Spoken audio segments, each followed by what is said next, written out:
Si Yoav Gallant sait une chose, c'est que l'armée israélienne a besoin du soutien militaire américain pour mener sa guerre à Gaza. Ce soutien a un nom officiel, c'est l'avantage militaire qualitatif, une enveloppe d'aide américaine devenue une loi sous George Bush et qui s'élevait l'année dernière à plus de 3,5 milliards de dollars. Il s'agit d'un voyage important.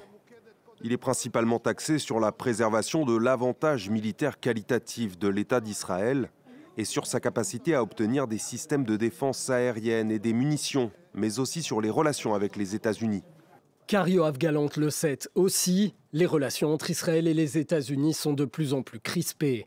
Tandis que l'administration américaine n'a pas publiquement remis en cause son aide militaire à Israël, ses critiques se font de plus en plus vocales, notamment contre l'offensive annoncée par Benyamin Netanyahou contre Rafah, dernière grande ville gazaoui épargnée par une offensive terrestre et refuge de plus de la moitié de la population de la bande de Gaza. La semaine dernière, Lloyd Austin, qui accueille Yoav Gallant à Washington, a évoqué avec lui la nécessité d'envisager des alternatives, des critiques émises par Anthony Blinken, toujours la semaine dernière, ou encore ce dimanche, Kamala Harris, à qui on demandait si un assaut israélien contre Rafah aurait des conséquences. Ces gens n'ont nulle part où aller. Nous avons donc été très clairs sur le fait que ce serait une erreur d'entrer dans Rafah, peu importe le type d'opération militaire.